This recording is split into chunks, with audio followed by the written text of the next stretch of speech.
Bom dia ou boa tarde, queridos irmãos. Aqui é Jorge Campos falando-vos de Cincinnati. O batismo é um evento muito importante na nossa vida cristã. E é importante revermos o significado na nossa preparação para o nosso batismo ou, se já estamos batizados, para uma reexaminação, principalmente antes da Páscoa.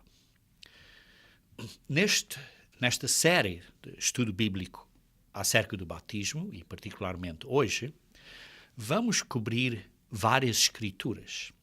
E por isso é importante que façam um apontamento, umas notas dessas escrituras para poderem estudá-las cuidadosamente no vosso estudo privativo. Estudem-nas em contexto, isto é, leem as escrituras antes e depois dessa escritura na vossa própria Bíblia, quando têm tempo, para provarem se as coisas de facto são assim e para estarem convictos no vosso coração do que eu estou a dizer aqui, que é a pura verdade da Palavra de Deus. Precisamos de seguir esta pura verdade da Palavra de Deus. Vimos nos estudos bíblicos prévios desta série o que Deus está a fazer na Terra, que Ele está a criar filhos e filhas dele. E vimos que foi necessário para Jesus Cristo vir na carne e dar a sua própria vida, pois Ele, como Criador, foi necessário de dar a vida do Criador para pagar pelas nossas todas o preço do salário do pecado das nossas vidas todas. E Ele, Jesus Cristo, fez este sacrifício, deu a vida dele, esteve pronto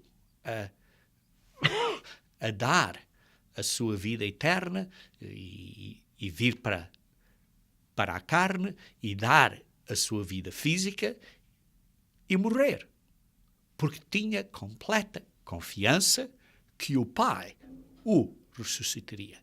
Tinha fé. E por isso isto tudo só foi possível pela fé de Jesus Cristo. E então Deus pôs em ação um plano de salvação. Um plano de salvação que começa com a morte de Jesus Cristo. O seu sangue, o seu precioso sangue, paga pela nossa vida, porque a vida está no sangue. E para esse resgate ser aplicado a nós individualmente, a você e a mim, existem certas condições. Sim, existem certas condições. Não é que o que eu faço nos salve, não. Somos salvos pelo sacrifício de Cristo, por Ele dar a sua vida gratuitamente a nós, por causa que Ele teve fé que o Pai o ressuscitasse. Mas Ele só vai dar isso, digamos assim, só vai pagar essa multa do nosso pecado, se nós, de facto, acreditarmos no plano que Ele tem e que, de facto, estamos arrependidos. Isso é o que lemos em Atos, capítulo 2, versículo 37 e 38. E, por favor, virem a Atos, capítulo 2, versículo 37 e 38, que foi o caso que, no sermão que vemos aqui, que foi o discurso que Pedro deu aos irmãos, e então eles começaram a entender que tinham crucificado o Senhor, o próprio Cristo, o Criador. E então, em versículo 37, vê-se, ouvindo eles estas coisas, compungiu-se-lhes o coração e perguntaram a Pedro e aos demais apóstolos: que vamos fazer? Ficaram compungidos, entenderam e compreenderam e tinham fé, acreditaram no que tinham feito, sim, tinham feito, e dizemos então o que é que vamos fazer agora? Há certas condições, há certas coisas a fazer, e por isso Pedro disse: arrependei-vos. A primeira coisa que precisamos fazer, depois de acreditarmos nisto, é precisamos de ter arrependimento. Vejam, por exemplo, em Romanos, capítulo 2. O capítulo 2 de Romanos, versículo 4. Romanos 2, versículo 4, diz assim: ou desprezas a riqueza da sua bondade e a tolerância e a longanimidade, ignorando que a bondade de Deus é que te conduz ao arrependimento. A bondade do que Jesus Cristo fez nos conduz ao arrependimento. É a bondade, é a gentileza, é a misericórdia de Deus. E que nos leva ao arrependimento que diz: eu estou errado, ou você está errado, mas Deus está correto. Deus está correto. Nós estamos errados. E esse arrependimento é um dom de Deus. É a bondade de Deus que nos conduz ao arrependimento, e esse próprio arrependimento vem de Deus. Então, o que é o arrependimento? Porque é uma condição importante. Precisamos de nos arrepender. É uma condição. Não é o que fazemos que nos salva, não, mas é uma condição que Deus requer. Como lemos em Atos 2, Pedro disse, precisamos nos arrepender. Então, o que é o arrependimento? Vejamos então em Provérbios, capítulo 28. Provérbios 28. O 28º provérbio. Provérbios 28, versículo 13. Diz assim: o que encobre as suas transgressões jamais prosperará. Se você esconde os seus pecados, então você, Eva, não vai ter sucesso. Mas o que confessa e deixa alcançará a misericórdia. Nós precisamos de confessar os nossos pecados a Deus. Diretamente a Deus. Não precisa de confessar a nenhum homem. Ou nenhum homem. Não é a nenhum homem, é a Deus. Mas você tem que, na sua oração privativa, perante Deus, estar disposto a abertamente a abrir o coração e confessar o que fez. E tem que deixar, tem que parar de fazer. Entende? Tem que parar. Não é confessar e continuar a fazer a mesma coisa. Parar. Então esse alcançará misericórdia. Parar de desobedecer não paga a multa dos pecados passados. O sacrifício de Jesus Cristo é que paga a multa. Paga pela morte dele em vez da nossa morte. É que nos resgata. Nós não podemos de ter uma atitude como muitas pessoas têm, que se justificam a si mesmo e que dizem: nós não precisamos de mudar porque Jesus Cristo nos salvou. Jesus Cristo é o nosso sábado, por isso não preciso obedecer ao sábado. Queridos irmãos, nós precisamos de guardar as leis de Deus. E precisamos saber quais são as leis de Deus. E a lei de Deus, uma das leis de Deus, que diz que precisamos de guardar o sábado. E, através da Bíblia, vemos em vários locais que não fala só do sábado, mas fala dos sábados, que inclui os sábados anuais. E por isso, simplesmente dizer que porque aceitamos Jesus Cristo não precisamos de guardar o sábado, que é parte das leis de Deus, e se quebramos uma é como se tivéssemos quebrado a todas, como diz em Tiago. Queridos irmãos, temos que nos arrepender e observar as leis de Deus. Se continuamos a rebelar, a serem rebeldes e a desobedecer a Deus, Ele não nos perdoará. Queridos irmãos, há certas pessoas que dizem: não, mas o Espírito me disse, o Espírito de Deus me disse que não preciso de fazer estas coisas. Queridos irmãos, precisamos de ver, entender que o Espírito de Deus nunca vos guiará contra as leis de Deus. O Espírito de Deus sempre vos guiará dentro dos parâmetros das leis de Deus. Por isso, em 1 João 4, versículo 1, façam uma nota, estudem depois, quando tiverem tempo, diz provai os espíritos se são de Deus. Dá um teste aí. Dá um teste. Mas há outros testes. Por exemplo, em Apocalipse 14, versículo 12. Tomem nota, estudem quando tiverem tempo, o vosso próprio estudo privativo. Apocalipse 14, 12 diz assim: aqui está a paciência dos santos. Se você é um santo, vai ter esta paciência. E qual é esta paciência? Primeiro, os que guardam os mandamentos de Deus. Todos. Não é só 9 e o 10º alterado. Não. Todos os 10 mandamentos de Deus.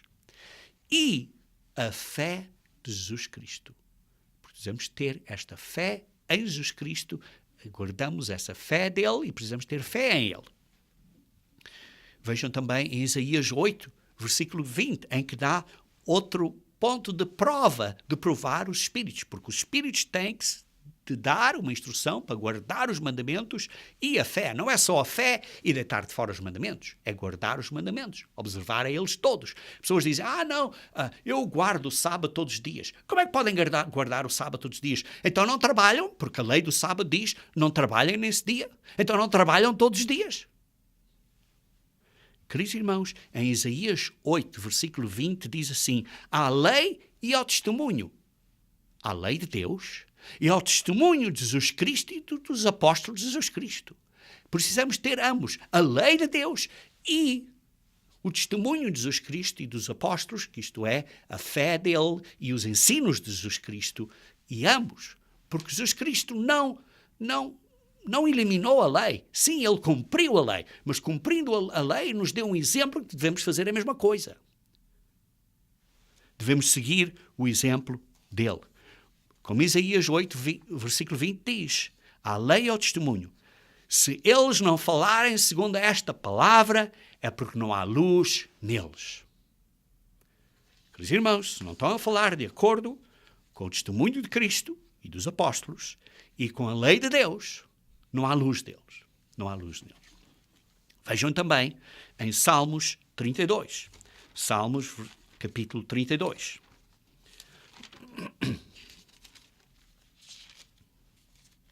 Salmos 32, versículo 5. Diz assim: confessei-te o meu pecado e a minha iniquidade não mais ocultei. Disse, confessarei ao Senhor, a Deus, as minhas transgressões, e tu perdoaste a iniquidade do meu pecado. Queridos irmãos, precisamos de confessar a Deus, confessar ao Senhor, a Jesus Cristo, confessar os nossos pecados e não ocultar. E então em Oséias, capítulo 14, Oséias, capítulo 14, versículos 1 e 2, diz assim: volta, ó Israel, e é aplicável a todos.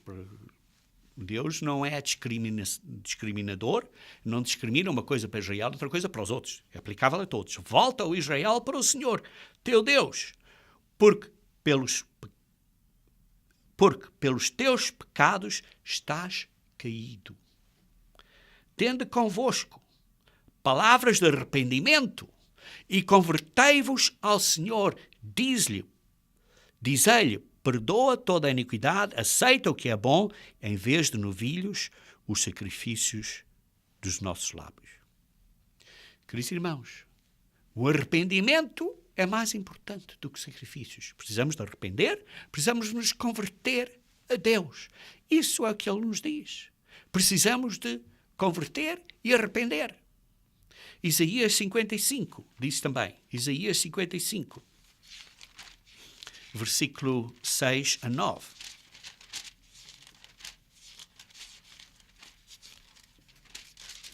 (55, 6 a 9) diz assim: aos estrangeiros que se chegaram ao Senhor para o servirem e para amarem o nome do Senhor, sendo deste modo servos seus, sim, todos os que guardam o sábado, não o profanando.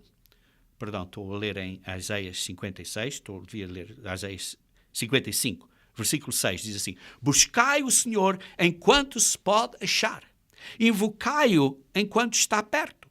Deixe o perverso o seu caminho o iníquo os seus pensamentos. Converta-se ao Senhor, que se compadecerá dele, e volte-se para o nosso Deus, porque é rico em perdoar. Porque os meus pensamentos não são os vossos pensamentos, nem os vossos caminhos os meus caminhos, diz o Senhor. Buscai ao Senhor, está a dizer, deixe o perverso o seu caminho e deixem os vossos pensamentos. Precisam de se arrepender do que pensam. Temos pensamentos errados. Precisamos de nos arrepender. E, queridos irmãos, mas não é só arrependermos do que fizemos. Não é só arrependermos dos nossos pecados. Porquê? Vejam também em Provérbios 14. Provérbios 14. Provérbios 14, versículo 12. Diz assim: há caminho que ao homem parece direito, mas ao cabo dá em caminhos da morte. Nós pensamos que certas coisas estão direitas, mas o resultado é o pecado, é a morte. Queridos irmãos, precisamos ver o pecador atrás do pecado. Precisamos conhecer que nós, os nossos pensamentos e o nosso coração não estão corretos. Que somos pecadores. Não é só o que fizemos que temos que arrepender, mas temos que nos arrepender do que somos. Temos que nos arrepender do que somos. Não é só do que fizemos, mas também do que somos. Vejam em Jeremias capítulo 10. Jeremias capítulo 10, versículo 23 a 24. Eu sei que estou a cobrir estas escrituras rapidamente, mas tomem nota delas e estudem elas no vosso estudo privativo para provarem que isto é verdade. Jeremias capítulo 10, versículo 23 a 24 diz assim: eu sei, ó Senhor, que não cabe ao homem determinar o seu caminho. Porquê? Porque os nossos pensamentos, as nossas ideias não são as ideias de Deus, são muito mais baixas de Deus. Nós não entendemos o verdadeiro caminho. Nem ao que caminha o dirigir os seus passos. Precisamos da direção de Deus. Castiga-me, ó Senhor, mas em justa medida. Não na tua ira, para que não me reduzas a nada. Senhor, corrige-me, castiga-me, com misericórdia, na justa medida, não na ira, senão seria desfeito, mas com cuidadinho, porque eu não sei, não cabe ao homem, eu não sei o que é correto, o caminho correto. Preciso da tua guia, da tua ajuda. Vejam, por exemplo, também em Jeremias capítulo 19. Jeremias capítulo 19. Versículo 9 a 10, que diz assim: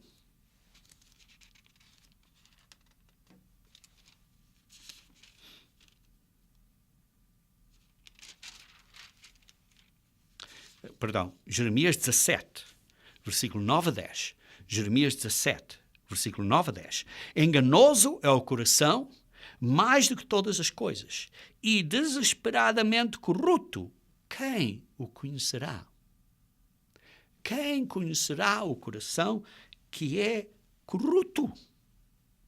O nosso coração é desesperadamente corrupto.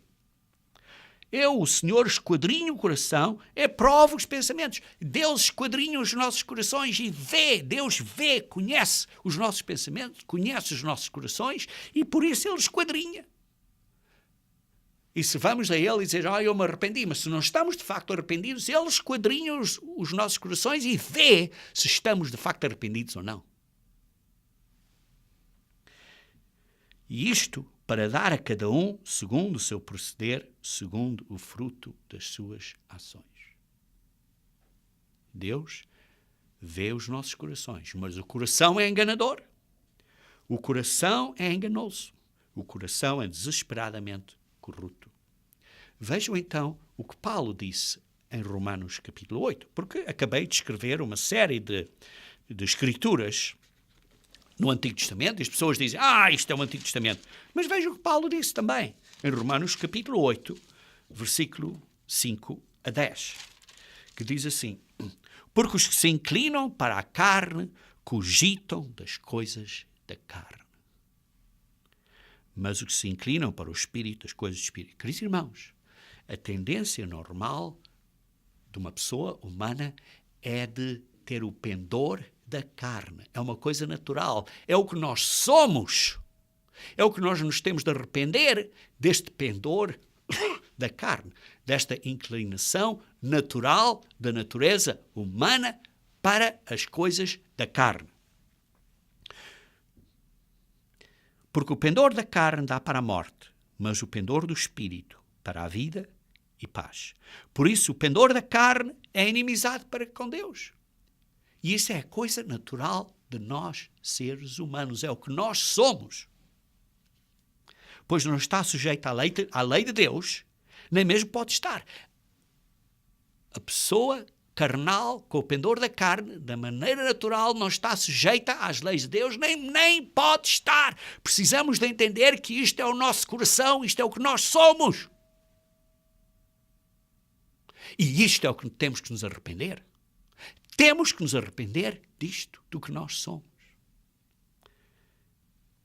Porque o pendor da carne é inimizade contra Deus e não está sujeito à lei de Deus. Por isso é que as pessoas dizem: eu não preciso obedecer ao sábado. Têm sempre uma desculpa para desobedecer aos sábados de Deus, dizendo: Jesus Cristo cumpriu isto e agora Jesus Cristo é o sábado, Jesus Cristo nos dá descanso e por isso não precisamos de observar o sábado. Tem a ver o pendor da carne a arranjar desculpas para desobedecerem à lei de Deus. O sacrifício de Jesus Cristo, sim, nos liberta da pena da morte. Nos liberta de graça da pena da morte. Mas uma vez que estejamos libertados, precisamos de arrepender e precisamos de viver uma vida nova, de acordo com os mandamentos de Deus, com os ensinos de Jesus Cristo e o testemunho de Cristo. Versículo 8. Porque os que estão na carne não podem agradar a Deus.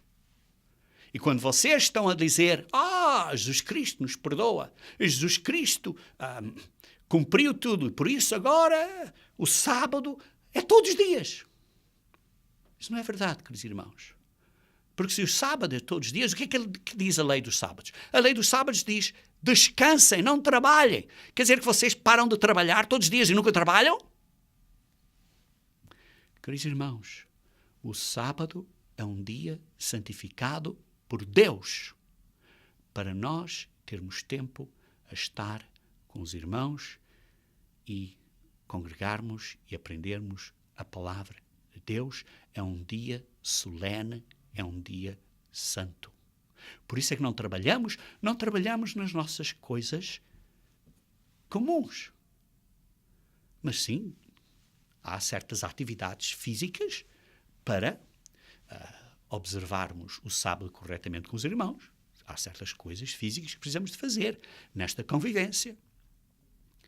Mas o ponto de não trabalhar é não trabalhar para as coisas que nos dão o nosso rendimento para vivermos.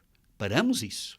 E então agora temos tempo para conviver com os irmãos. E sim, há certas atividades para podermos conviver com os irmãos. Pode ser que tenhamos que andar de carro para ir ao culto. Precisamos talvez de ter algumas comidinhas assim, uns petiscos para servir os irmãos durante o culto e coisas à volta, antes ou depois do culto. Mas o ponto é, não é todos os dias assim. Isso é no sábado. No sábado.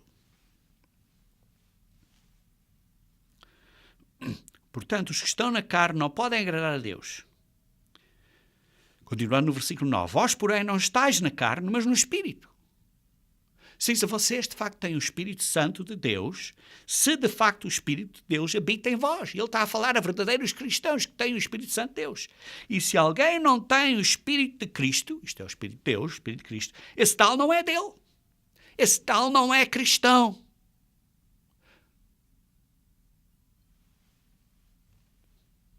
Se, porém, Cristo está em vós, através do Espírito Santo de Deus, o corpo, na verdade, está morto por causa do pecado. Sim, e está arrependido e não vive mais dessa maneira. Mas o Espírito é a vida, e porque o Espírito está a seguir o exemplo de Cristo e vive uma vida nova, o novo eu, não a pecar, por causa da justiça. Mas o Espírito é a vida por causa da justiça. Queridos irmãos, arrependemo-nos, ambos do que fizemos e do que somos. Queridos irmãos, quando pecamos, magoamos a Deus. Pecamos contra Deus. Como? Pelo que fizemos, pelo que fazemos e pelo que somos. Temos que nos arrepender do que somos. Temos que nos arrepender do que a Bíblia chama o velho eu. Vejam como David entendeu isso em Salmos 51.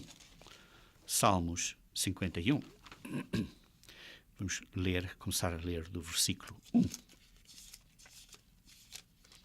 Diz assim: Compadece-te de mim, ó Deus, segundo a tua benignidade e segundo a multidão das tuas misericórdias. Apaga as minhas transgressões. Lava-me completamente a minha iniquidade e purifica-me do meu coração. Limpa o meu coração. O que eu sou, não só o que eu fiz, mas o que eu sou. Lava-me da iniquidade, é o que eu fiz, e purifica-me do meu coração, o que eu sou. Pois eu conheço as minhas transgressões, eu reconheço o meu pecado e por isso estou arrependido. E o meu pecado está sempre diante de mim, eu vejo, entendo que fiz e que sou uma pessoa errada. Pequei contra ti somente. Pecamos contra Deus. E por isso precisamos de um arrependimento para com Deus.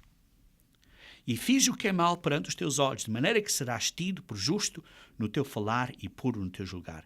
Eu nasci na iniquidade. Nasci na iniquidade. Porquê? Porque tenho a natureza humana e tenho este pendor da carne. E por isso nasci com esta natureza humana, com este pendor da carne, é o que eu sou. E tenho que me arrepender do que eu sou. Vejam também no versículo 9. Esconde o rosto dos meus pecados e apaga todas as minhas iniquidades. Cria em mim, ó Deus, um coração puro. É que o meu coração não é puro. É porque o meu coração é enganoso e precisa de ser puro. E por isso estou a pedir a Deus para mudar o meu velho eu para ser um novo eu. Para nós sermos pessoas diferentes. Cria em mim, ó Deus, um coração puro e renova dentro de mim um espírito inabalável. Um espírito correto. Um espírito correto. Queridos irmãos, é um arrependimento para com Deus. E este arrependimento é uma mudança do velho eu para o novo eu. E é uma mudança permanente. Permanente. Vejam, em 2 Coríntios, capítulo 10. 2 Coríntios, capítulo 10.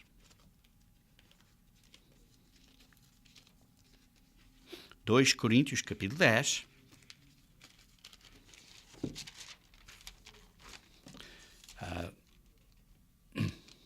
2 Coríntios capítulo 7, 2 Coríntios capítulo 7, versículo 8 a 10.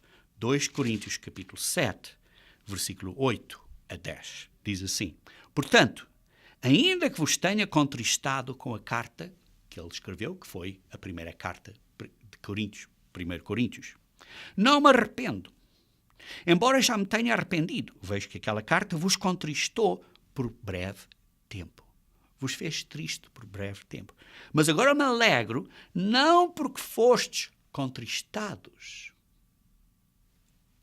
mas porque foste contristados para arrependimento.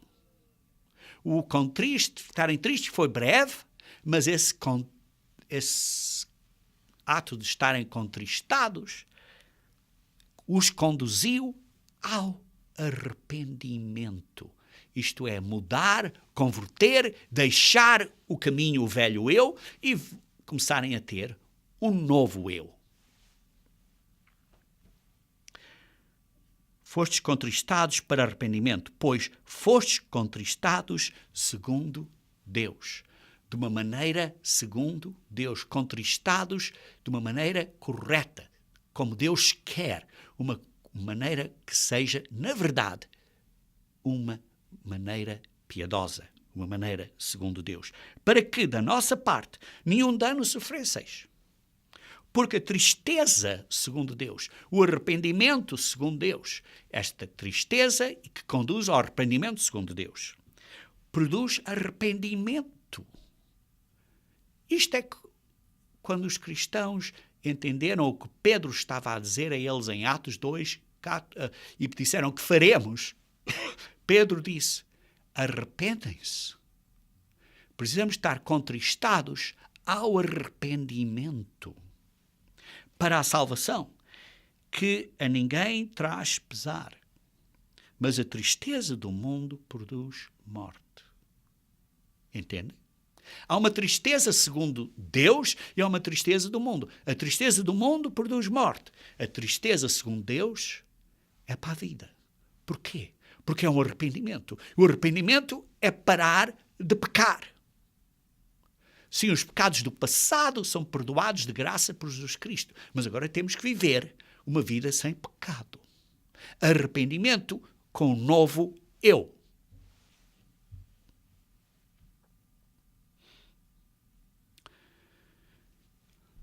Queridos irmãos, precisamos de andar na luz.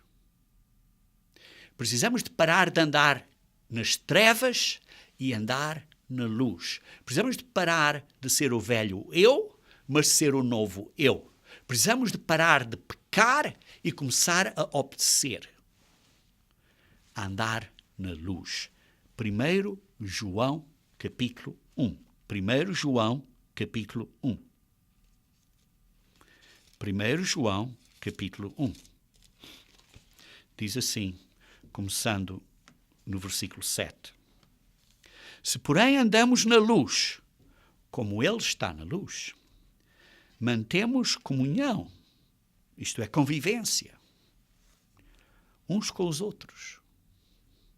E o sangue de Jesus, seu Filho, nos purifica de todo o pecado do passado. Andamos na luz, estamos a andar, a obedecer no caminho da luz, no caminho da vida, no novo eu.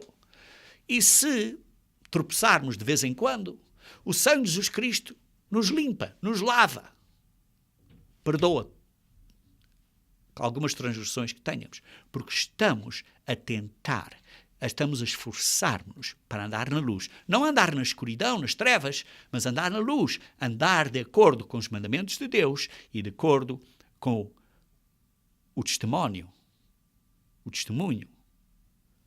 que precisamos de obedecer. Diz assim, se dissermos que não temos pecado nenhum, a nós mesmos nos enganamos e a verdade não está em nós. Sim, porque se andamos na luz, ainda temos pecado. Porque ainda fazemos, às vezes, algumas coisas erradas. Não é porque queiramos, porque estamos a tentar andar no caminho certo. Mas às vezes fazemos alguma coisa errada ou pensamos algumas coisas erradas. Porquê?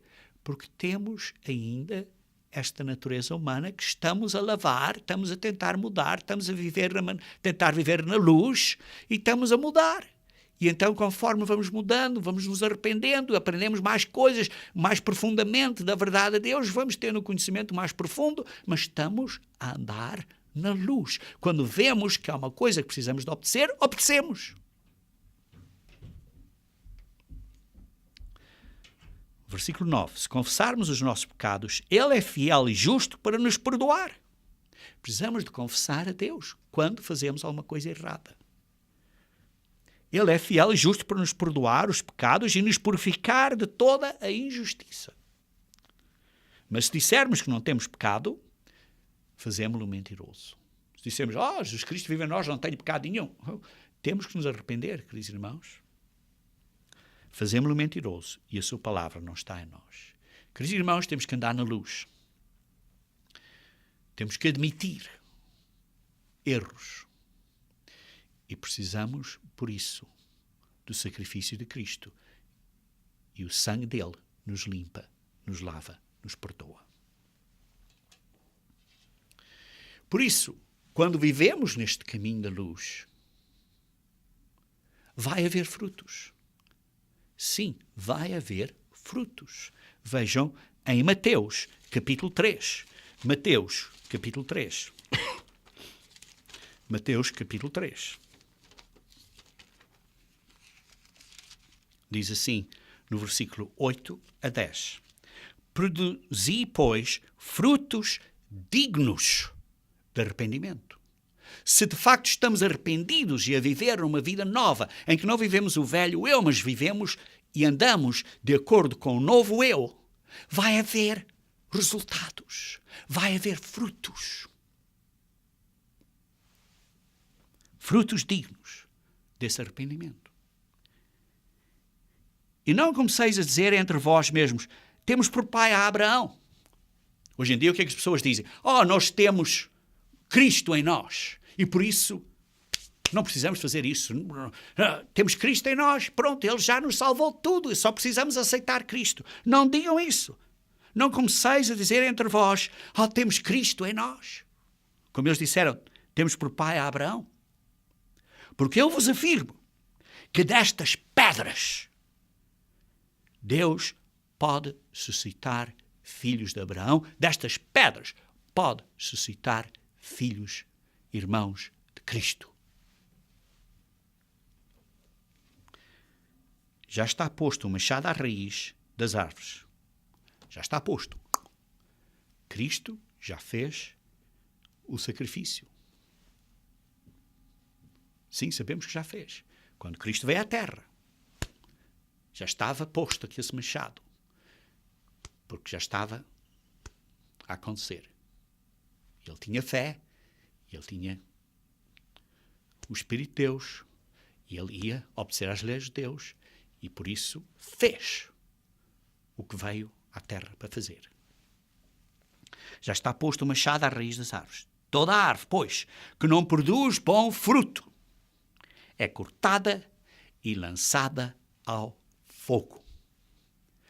Toda a árvore, se você não se arrepende e produz bom fruto, vai ser cortado e lançado ao fogo. Vai receber, então, o batismo do fogo. Você não quer receber isso. Não quer ser lançado ao fogo, porque o fogo é a segunda morte, a morte eterna. Queridos irmãos, você tem frutos de arrependimento? Tem um arrependimento verdadeiro no coração? Lembre-se que Deus vê o seu coração e vê o meu coração. Ele sabe o que está no meu coração e Ele sabe o que está no seu coração. Eu não sei o que está no seu coração, você não sabe o que está no coração do outro irmão, mas Deus sabe. E Deus vê. Deus esquadrinha os corações. Ele sabe para recompensar de acordo. E por isso, continuando então em Atos, capítulo 2, 38, diz assim, respondeu-lhes Pedro, arrependei-vos. Agora é que entendemos o que quer dizer arrepender. Arrepender é viver uma vida nova, obedecendo agora às leis de Deus. Arrependei-vos. Mudar do que fizemos e do que somos. Diz depois, e cada um de vós seja batizado em nome de Jesus Cristo. Seja batizado. Queridos irmãos, o que é o batismo? O batismo é como se fosse assinar um contrato. Fazemos um contrato com Deus e assinamos esse contrato através do batismo. E, queridos irmãos, quando assinamos um contrato, o ato de assinar o contrato é uma coisa rápida, só uma assinatura e está feito. Mas antes de fazermos um contrato, temos que considerar bem as condições desse contrato. O que você está a prometer, está-se a comprometer no contrato. Você sabe? Porque o batismo é um compromisso. É uma promessa. É a sua assinatura nesse contrato que a Bíblia chama a Nova Aliança. Você entende as implicações de assinar um contrato? E quando assina um contrato depois não obedece às condições desse contrato, o que é que acontece? Por exemplo, você assina um contrato para comprar um carro. Nesse contrato diz, eu vou pagar X euros ou X reais todos os meses. Por 3 anos, ou 4 anos, ou 5 anos, ou qual seja o período do contrato, vou pagar X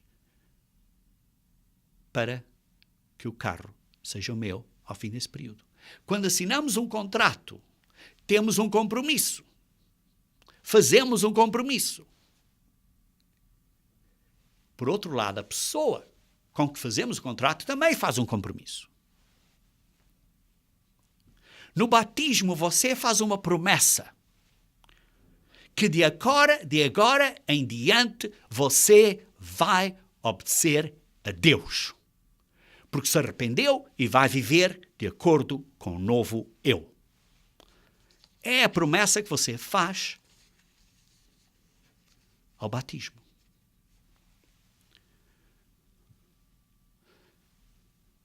O que é que o mundo diz? O mundo diz, Jesus Cristo cumpriu, não precisamos de fazer mais nada, é só preciso aceitar Cristo. Isso, queridos irmãos, não é um arrependimento, não é um compromisso de obedecer. Um batismo nessas condições, ou nessas meias condições, não é válido. É inválido perante Deus, porque Ele vê os corações. E por isso, para Ele não considera isso um contrato. E por isso não vai fazer a parte da promessa dEle. Porque você não está a fazer a sua parte da promessa que Ele requer de você. Por isso, como estou a dizer, há condições. Fé e o arrependimento. E esse arrependimento que conduz a um certo compromisso a viver de uma maneira nova. Sim, o que é que o batismo representa? O que é que o batismo representa? Vejam comigo, se faz favor, em Romanos, capítulo 6. Romanos, capítulo 6. Começar a ler no versículo 1. Que diremos, pois? Permaneceremos no pecado para que seja a graça mais abundante? Está claro que não. Temos que parar de pecar. De modo nenhum. Como viveremos ainda no pecado, nós, os que para ele morremos. Morremos para o pecado. O que é que ele está a dizer? Morremos para o pecado. Então explica.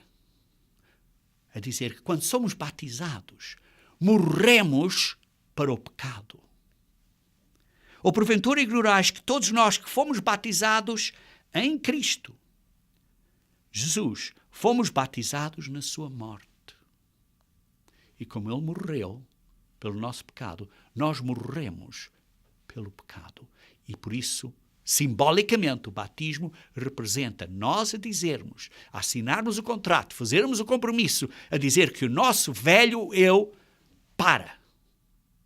Não vamos viver mais da maneira do velho eu. Fomos, pois, sepultados com ele. O velho eu foi enterrado na sepultura aquática. É o compromisso que nós estamos a fazer quando assinamos esse contrato do batismo. Para que, como Cristo foi ressuscitado, e vive agora uma vida eterna, dentre os mortos, pela glória do Pai, assim também andemos nós em novidade de vida. Quando saímos da água, é para andarmos numa vida nova, no novo eu. O velho eu morreu e o novo eu é ressuscitado. Quando somos batizados, o velho eu morreu e o novo eu é ressuscitado para viver de uma maneira nova. Andamos nós em novidade de vida. Andamos, então, não nas trevas, mas na luz.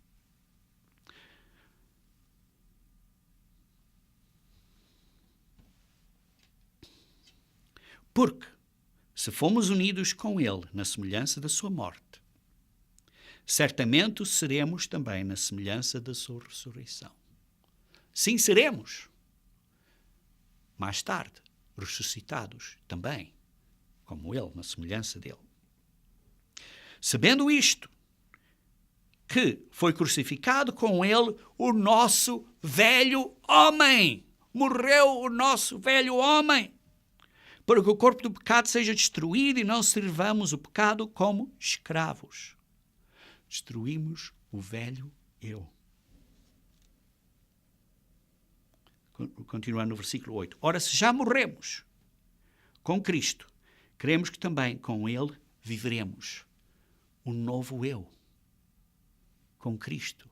E Cristo vivendo em nós e dando-nos, demonstrando porque é possível viver de uma maneira correta, porque Ele nos deu o exemplo, Ele cumpriu, e por isso que Ele cumpriu e magnificou a lei, nos deu o exemplo de que precisamos de fazer a mesma coisa.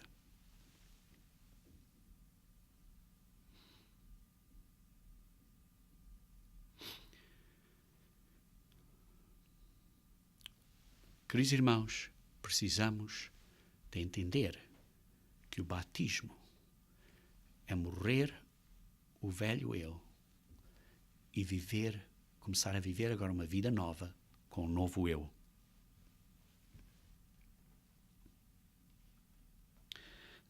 Versículo 9. Sabedores de que, havendo Cristo ressuscitado dentre os mortos, já não há já não morre. A morte já não tem domínio sobre ele. Cristo não vai morrer de novo, foi ressuscitado. Pois quanto a ter morrido, de uma vez para sempre morreu para o pecado, mas quanto a viver, agora vive para Deus. Jesus Cristo vive eternamente. Assim, também vós considerai-vos mortos para o pecado, mas vivos para Deus em Cristo. Vivos para Deus em Cristo. Não reine, portanto, o pecado em vosso corpo mortal. Não reine o pecado, de maneira que obedeceis às suas paixões do pecado. Tem que agora viver um novo eu, obedecendo às leis de Deus.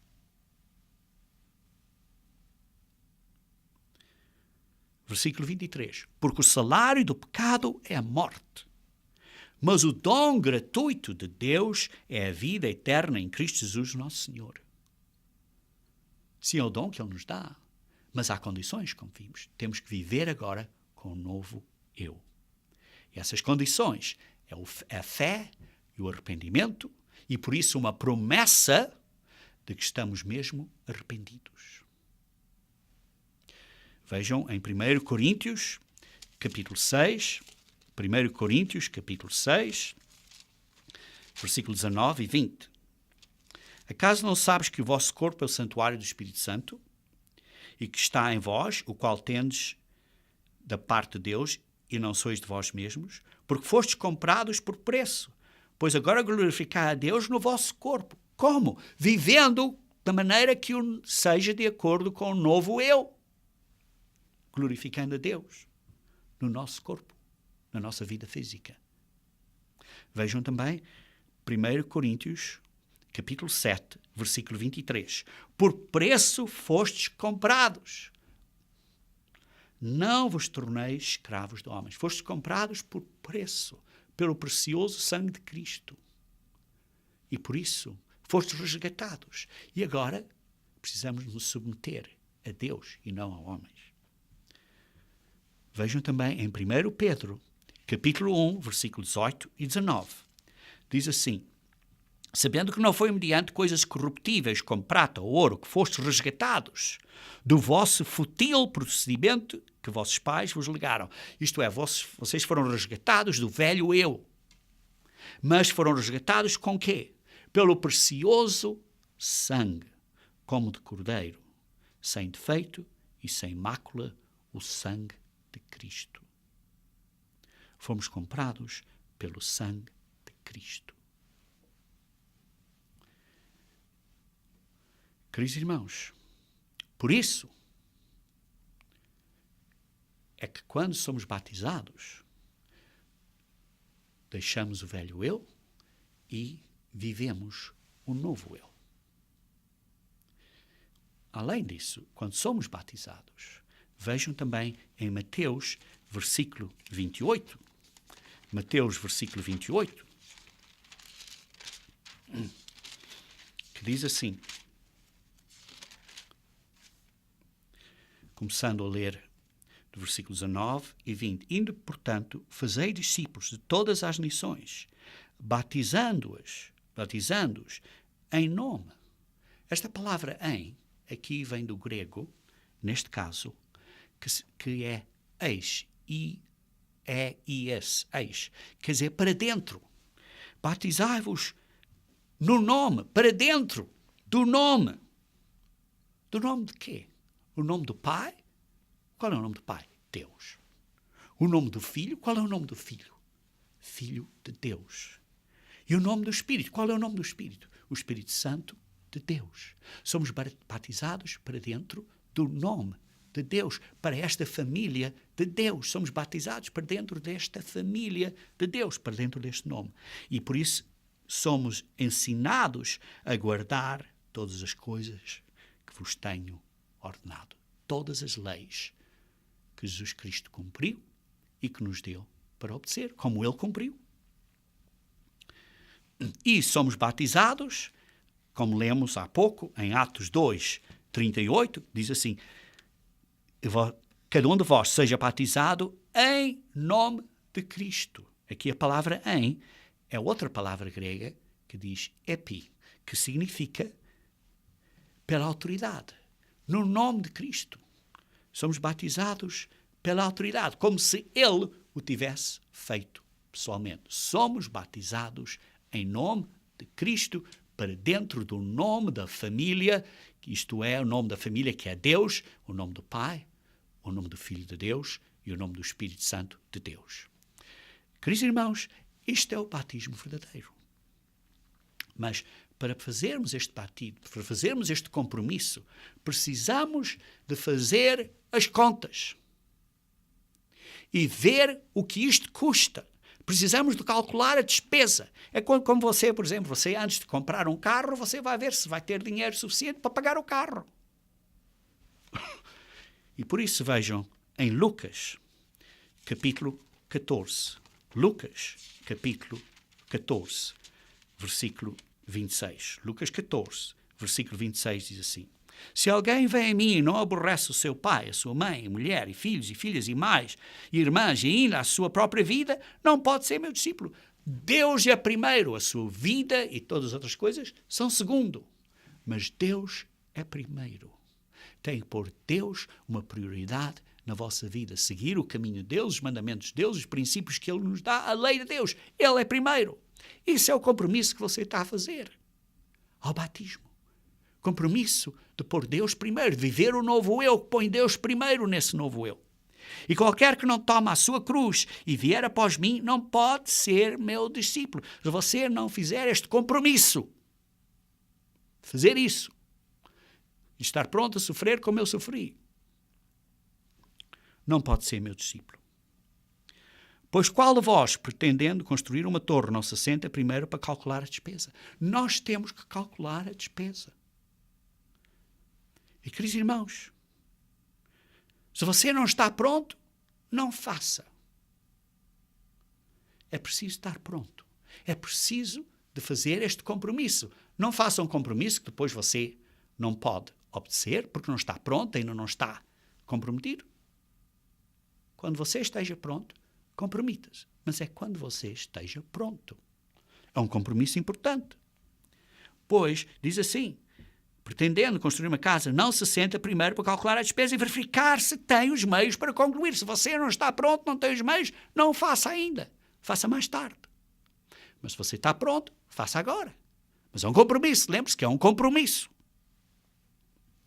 E nesse compromisso, como diz no versículo 33, assim pois, daquele que dentre vós não renuncia a tudo, quanto tem, não pode ser meu discípulo. Precisamos renunciar a tudo. Queridos irmãos, você está preparado para combater esta luta? Você está pronto para combater esta luta? Você está comprometido para combater esta luta? Comprometido para combater a luta contra o que você é, contra o que somos, a luta contra as pressões o que o mundo está a fazer à nossa volta, como nos afeta. Temos que vencer contra este mundo à nossa volta, que é terrível. Em que país você esteja, é terrível. E depois temos as influências de ideias e ideologias e de pessoas a dizerem coisas e a dizerem que têm este espírito e coisas assim, que são diabólicas, porque não são de acordo com as leis de Deus e o testemunho de Jesus Cristo e dos apóstolos. Você está preparado a combater isto? Queridos irmãos, depois você tem que seguir estas instruções. Vejam comigo em Hebreus, capítulo 13. Hebreus, capítulo 13, versículo 7. Hebreus 13, versículo 7, que diz assim: lembrai-vos dos vossos guias, dos vossos pastores, os quais vos pregaram a palavra de Deus.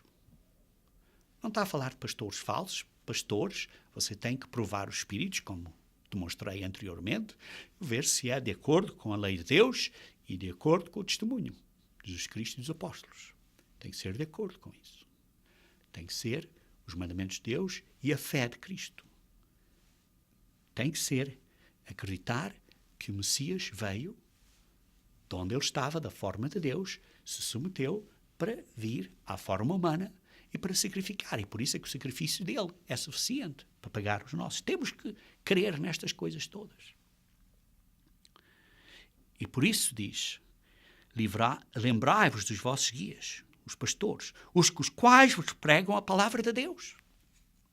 E considerando atentamente o fim da sua vida, imitai a fé que tiveram. Imitem a fé dos vossos verdadeiros seguidores de Cristo, dos verdadeiros ministros de Jesus Cristo. Sim, os verdadeiros, que há muitos falsos. Diz, já vêm muitos falsos profetas. Muitos.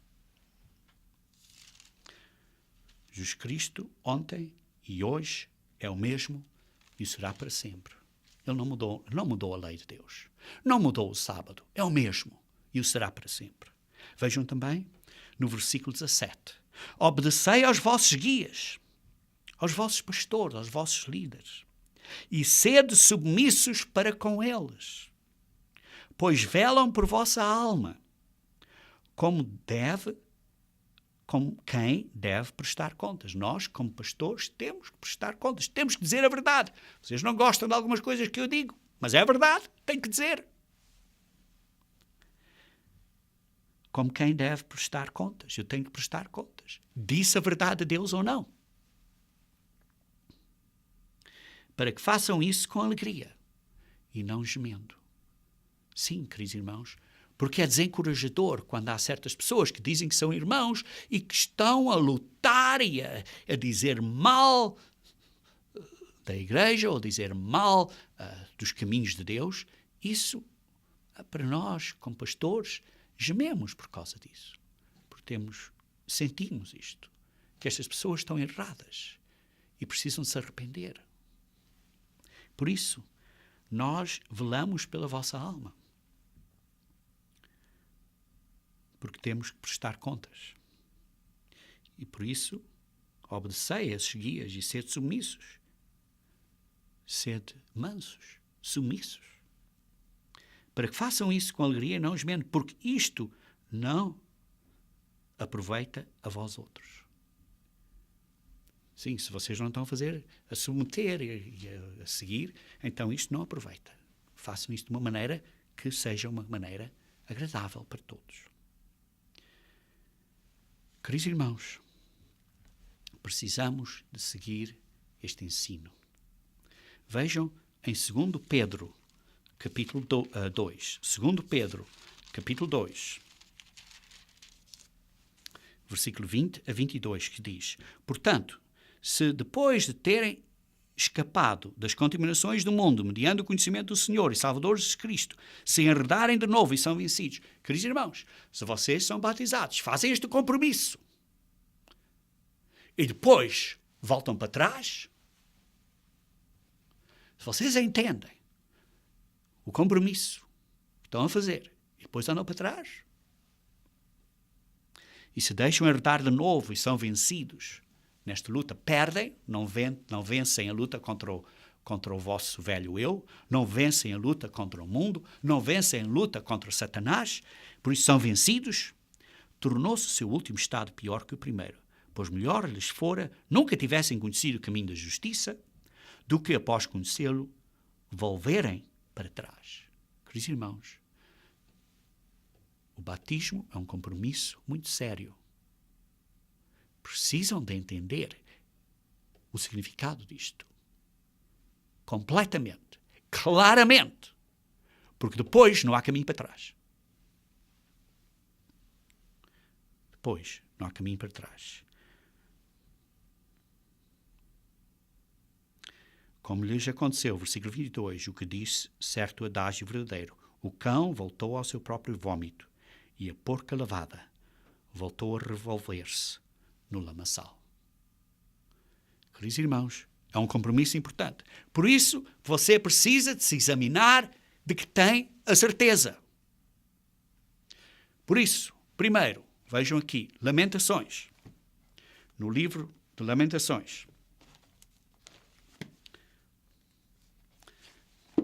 Jeremias, Lamentações, Ezequiel. Livro de Lamentações, capítulo 3, versículo 40. Que diz: esquadrinhemos os nossos caminhos, provemo-los e voltemos para o Senhor.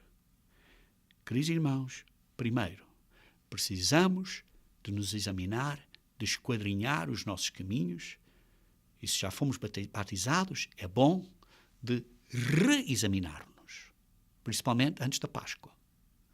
Esquadrinharmos os nossos caminhos. Estás pronto? E depois, estás pronto para assinar o contrato? Estás pronto para reassinar o contrato durante a Páscoa, que é o que fazemos todos os anos na Páscoa? Vejam em Jeremias, capítulo 31. Jeremias, capítulo 31, versículo 31 a 33. Diz assim: eis aí vêm dias, diz o Senhor, em que firmarei a nova aliança com a casa de Israel e com a casa de Judá. E ele faz essa nova aliança com todo o mundo hoje em dia. Por causa da misericórdia de Cristo, por causa de que Israel pecou, como lemos em Romanos 11, Deus abriu isto a outras pessoas para serem enxertadas na árvore, na verdadeira videira. E isto é a misericórdia de Deus para nos enxertar também nesta verdadeira videira. E diz assim: firmarei a nova aliança, não conforme a aliança, versículo 32, que fiz com os seus pais no dia em que os tomei pela mão para os tirar da terra do Egito, porquanto eles anularam a minha aliança. Como é que anularam? Porque não obedeceram. Fizeram um contrato e não desobedeceram. Anularam a aliança porque desobedeceram. Não é que a lei estivesse mal, é que eles desobedeceram. Não obstante, eu os haver desposado, diz o Senhor. Porque esta é a aliança que firmarei com a casa de Israel depois daqueles dias, diz o Senhor, na mente imprimirei as minhas leis. E também no coração lhes inscreverei. Não é as leis que são mudadas, as leis são as mesmas, mas agora vai escrever a lei na mente e no coração, no novo eu. Queridos irmãos, você está pronto para assinar este contrato? Você está pronto? Vejam em Mateus, capítulo 26. Mateus, capítulo 26, versículo 27 a 28. 26, 27 a 28, diz assim: a seguir, Jesus Cristo tomou um cálice e, tendo dado graças, o deu aos discípulos, dizendo: bebei dele todos, porque este é o meu sangue, o sangue da nova aliança. O cálice, este cálice do vinho, do fruto da videira, do vinho que representa o sangue de Cristo, derramado a favor de muitos para a remissão dos pecados. Jesus Cristo já assinou. Jesus Cristo já fez a parte dele e já assinou o contrato para você. Agora é só você assinar e fazer a sua parte. Como diz em 1 Coríntios 11, versículo 28, diz assim: examine-se, coma e beba.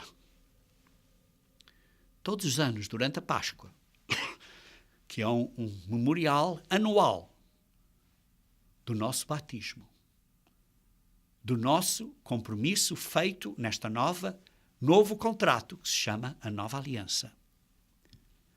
Somos instruídos para comer e beber.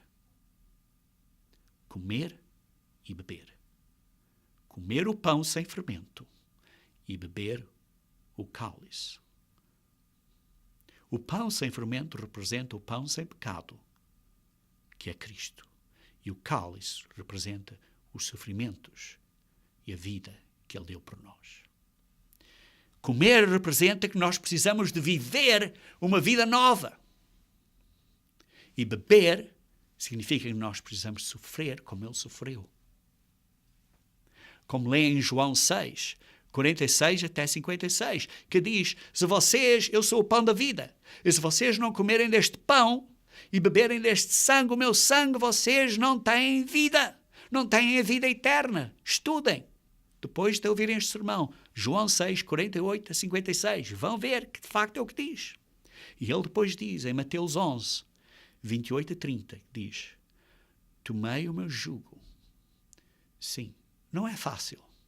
Ele não está a prometer uma coisa fácil. Não está a prometer uma cama de rosas, digamos assim.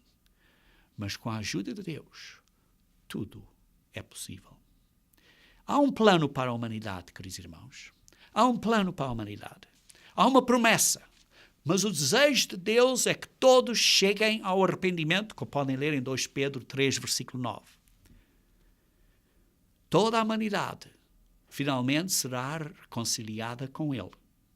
O passado será limpo, mas cada um no seu tempo. Há um caminho para a vida eterna. Há um caminho para a vida eterna. Façam, leem, estudem a Bíblia de acordo com estes princípios para verem, entenderem o caminho para a vida eterna. Há um caminho para a vida eterna. Deus tem um plano de salvação na terra. Mas há condições. A fé e o arrependimento. Há um compromisso. Há uma promessa através do batismo. Vejam então em Atos, capítulo 2, versículo 38. Atos, capítulo 2, versículo 38, que diz assim: arrependei-vos, cada um de vós seja batizado em nome de Cristo, para a remissão dos vossos pecados, e recebereis o dom do Espírito Santo. Isto é a promessa que Deus faz. Nós fazemos uma promessa: vou viver o novo homem. E Deus faz uma promessa que nos vai dar a ajuda do Espírito Santo, o Consolador, o que nos vai ajudar neste caminho. Mas Deus, queridos irmãos, vê o seu coração. Deus esquadrinha os corações. Vê se de facto você tem fé, acredita neste plano de Deus de salvação, baseado no sacrifício de Jesus Cristo, do seu sangue precioso, porque Jesus Cristo teve fé no Pai que o ressuscitaria. E Deus vê os corações, vê o seu coração e o meu coração, se nós estamos de facto, realmente arrependidos. Que de facto não queremos mais viver de acordo com o velho eu, do que fizemos e do que somos. E arrependidos de seguir este caminho do velho eu, e queremos então vencer o eu, o velho eu, vencer o mundo e vencer Satanás.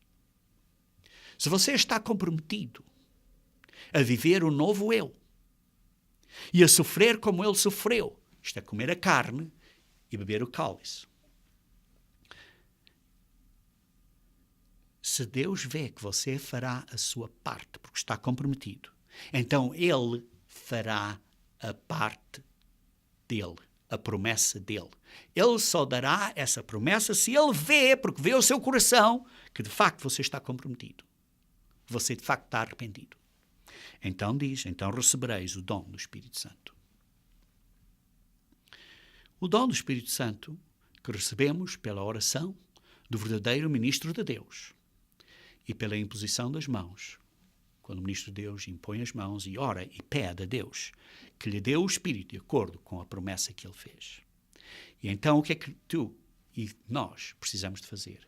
Queridos irmãos, precisamos de fazer é de transformar a nossa vida para viver de acordo com o caminho do novo eu. Estudem a Bíblia e os princípios de que precisamos de fazer como é descrito neste estudo bíblico. Estudem com cuidado as Escrituras e os pontos mencionados que eu dei nestes 3 sermões ou estudos bíblicos e nos estudos bíblicos que eu recomendei. Façam uma autoexaminação muito séria. Porque isto não é assunto leve, mas é um caso sério. Meditem com cuidado estas Escrituras. Contem o escudo. Contem o custo. Façam as contas da despesa. Estejam prontos a fazer o compromisso. Está pronto a fazer este compromisso para a vida eterna, porque há condições. Porque lembre-se que Jesus Cristo não é crucificado 2 vezes. Se você precisa de jejuar, jejue. Eu recomendo que jejue para analisar antes do batismo e para analisar antes da Páscoa. É bom jejuar para reexaminar a nós próprios, para ver o nosso velho eu, o que é que ainda existe aí, que precisamos de mudar.